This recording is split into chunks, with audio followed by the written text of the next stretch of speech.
Yes, hello everyone, welcome back to our channel students. So in this video we are going to talk about an important theory called Dalton's atomic theory.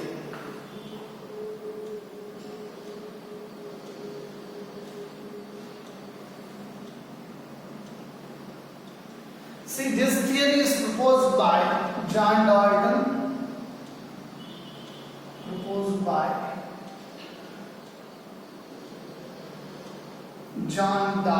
Clear? So the basic of theory is the concept of atoms. So we have the fundamental idea regarding the concept of atoms, that atoms are the smallest indivisible particles. Clear? So indivisible particles of matter. No matter. Okay, what do you mean by a matter? Matter is anything. Matter is anything that has mass and occupies some space. That means a matter is anything or any substance that has some mass and that has some volume.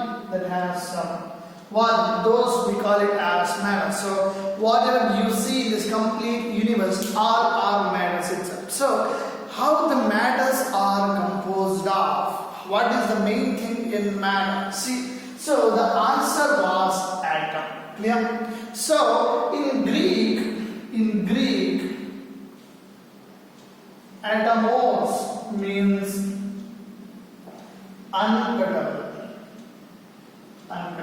For those particles which we cannot cut further, we call it as atoms. So that is the main term of atom. So what did John Dalton do? Before John Dalton, we had some more chemists also, like Democritus, and even our Indian scientists and sailors also have given clear information regarding atoms, but the scientific method was explained by John Dalton. So what he did was, he took a piece of material and he cut it.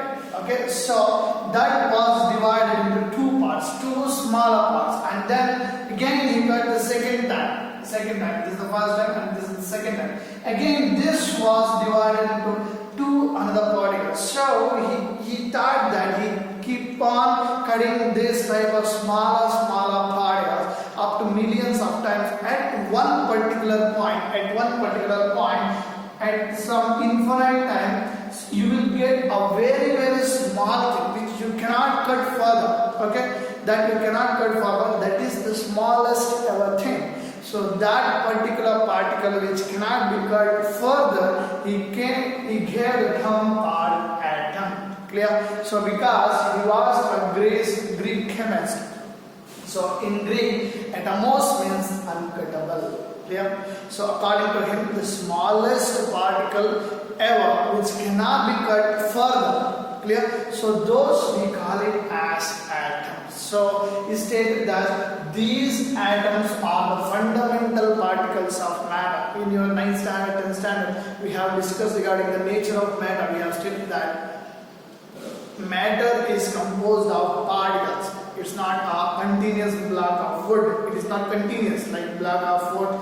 So it is just like a particle in nature. We have even some activities to demonstrate the particle nature of matter. So he named those smaller and smaller particles as atoms. So, and he gave a complete information regarding this atoms in his own theory called Dalton's atomic theory. Let us understand that.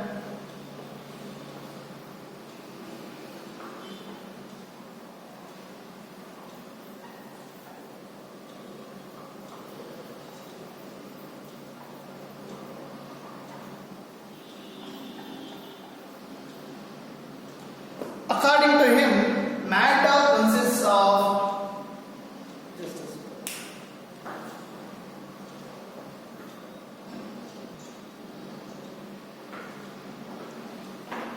Yes, students, these are the 6 postulates of Dalton's atomic theory. It is very important from the point of a board examination.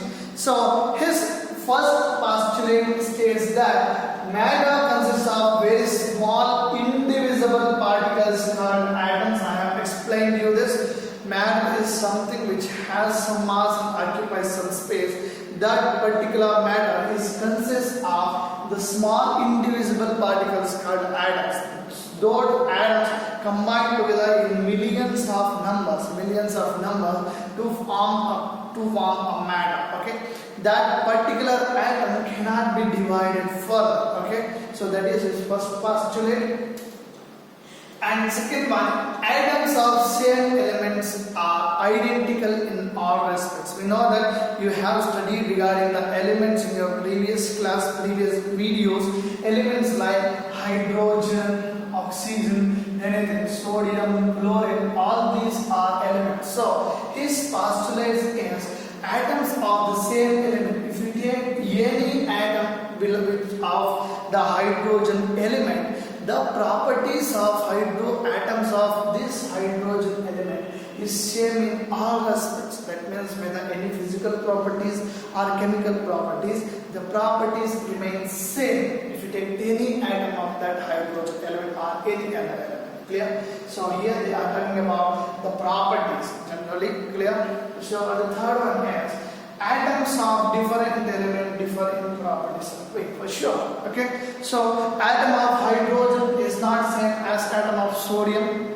The main thing is the atomic number will changes, so that means the number of protons, neutrons, and electrons also changes. So according to this third postulate, atoms of different elements have different properties. That means atoms of hydrogen is not same as that of atom of oxygen, and it is having both physical and chemical properties will differ from one atom of one element to atom of another element. So coming to the fourth postulate, so atoms combine in a simple but fixed ratio to form compounds. Yes. So in order to form a compound, atoms of one element has to combine with atom of other element. So then only we will get a compound. So it tells that this formation of compound will happen in simple and fixed ratio. For example, we have his third postulate, his second postulate is regarding the atom of particular element, it is the properties will be same, and his next postulate is atom of different elements are different in their properties, and his next postulate is regarding the combination of atoms of two or more elements. So while combining to form a compound, they will combine in a simple and fixed ratio. For example, when two atoms of hydrogen and one atom of oxygen combined, we will get water. This is a compound. This is a compound because this is made up of atoms of two or more different elements. See, in this ratio is very simple. 2:1, 2 hydrogen and 1 oxygen. So this is the third postulate. Fourth postulate, they combine in a simple and fixed ratio to form compounds. Clear? And fifth one is atoms can take part in a chemical reaction. Yes, it is. They will take part in a chemical reaction. Only the rearrangement of atoms will take place. Okay. The formula, the atom will not go from one element to another element. It is not possible. That means, so this is the formation of water. How we got is from the reaction of hydrogen and oxygen, we have got water. So this is not balanced. We have two oxygen.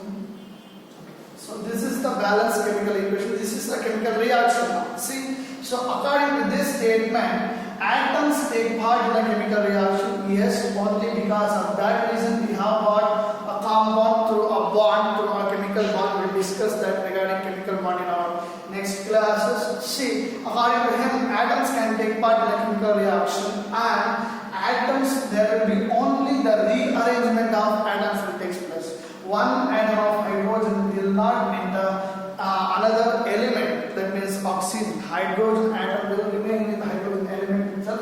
Only the rearrangement will take place. Okay. So to be simple, atoms can take part in a chemical reaction. And sixth one is, you know about this law, I have studied the law of conservation of mass. Law of conservation of mass or law of conservation of matter. It states that atoms can neither be created nor be destroyed. destroyed. Only the thing is, these can be converted from one form to another form. That's all. That means no atom can be destroyed in a chemical reaction also, or in any physical changes also, and even no atoms can be newly formed. Okay, so in this case also, no atom is destroyed. No atom is destroyed. We have 4 atoms of hydrogen, and you have 4 atoms of hydrogen in the product also. We have 2 oxygen and we have 2 oxygen in the product also. So in this, no atom is destroyed and no atom is newly formed also. Only the rearrangement have taken place. Yeah. So that is the 6th postulate. That means atoms can neither be created nor be destroyed in any physical change or in a chemical reaction. Clear, students? This is regarding the postulates of Dalton's atomic theory.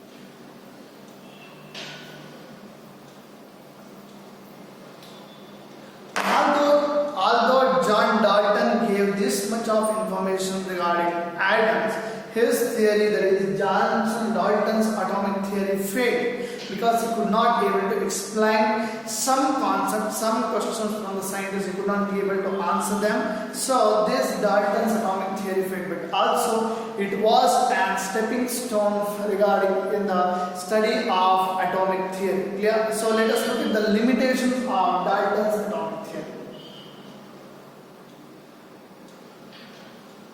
Limitations. Why did this Dalton's atomic theory fail? So it is because he could not be able to explain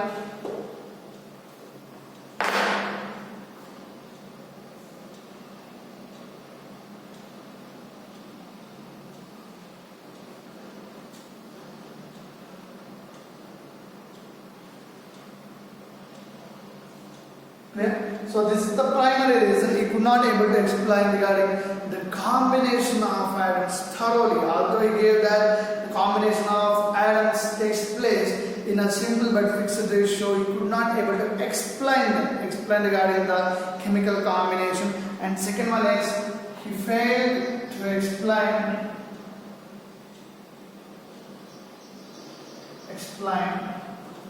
the gaseous qualities. We have studied this law, Gaseous law, in our laws of chemical combination. We could not be able to explain this gaseous laws also, and we could not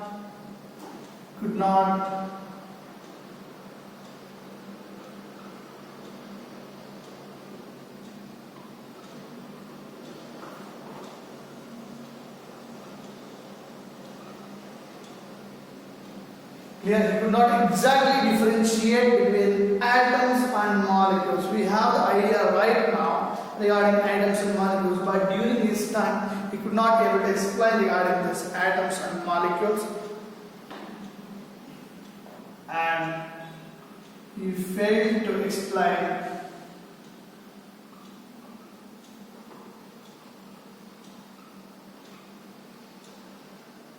regarding isotopes and isobars. We will study in upcoming classes regarding this. So right now just know that isotopes, those which have same atomic number but different mass number. In case of isobars, those which have same mass number but different atomic number. So you could not be able to give information regarding this isotopes and isobar also, and he failed to explain